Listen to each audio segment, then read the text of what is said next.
সালামু আলাইকুম বন্ধুরা, আমরা আছি এখন পঞ্চগড়ে। পঞ্চগড়ের চা বাগান আমরা দেখতে পাচ্ছি, খুব সুন্দর চা বাগান পঞ্চগড়ে। পঞ্চগড়ে আসলে আপনারা দেখতে পাবেন এই সুন্দর মনোরম চা বাগান। চা বাগানটি পঞ্চগড়ের কাছেই অবস্থিত। এরপরে দেখতে পাচ্ছেন তেঁতুল গাছ। তেঁতুলিয়া, পঞ্চগড়ের তেঁতুলিয়া উপজেলা এই তেঁতুল গাছ থেকে নামকরণ করা হয়েছে। তেঁতুল গাছ থেকে তেঁতুলিয়া নামকরণ। এখন আমরা দেখতে পাচ্ছি বাঁশ, পৃথিবীর বৃহত্তম বাঁশঝাড়, যা পঞ্চগড়ের তেঁতুলিয়ায় অবস্থিত।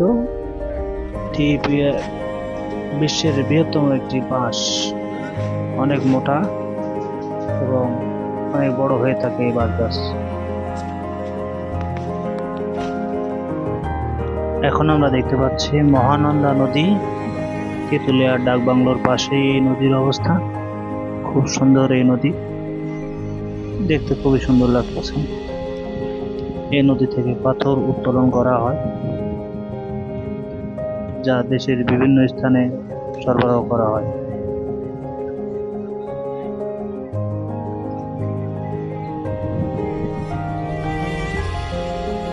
বন্ধুরা, এরপরে দেখতে পাচ্ছেন ডাকবাংলো। পঞ্চগড়ের একটি অন্যতম দর্শনীয় স্থান ডাকবাংলো।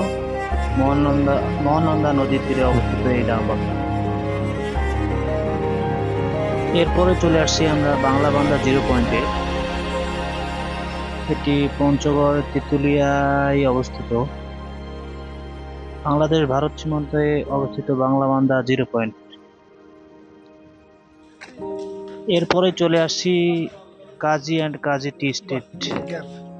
এটি ব্যক্তি মালিকানাধীন ভাবে তৈরি করা হয়েছে। খুব সুন্দর পরিবেশ, মনোরম পরিবেশ এই কাজী অ্যান্ড কাজী টি স্টেট।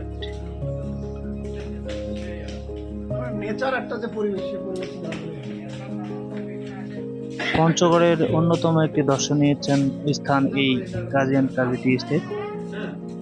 ব্যক্তি মালিকানাধীন ভাবে তৈরি করা খুব মনোরম পরিবেশ, চা বাগানের মাঝখানে অবস্থিত। আপনারা আসলে এটা দেখতে পাবেন।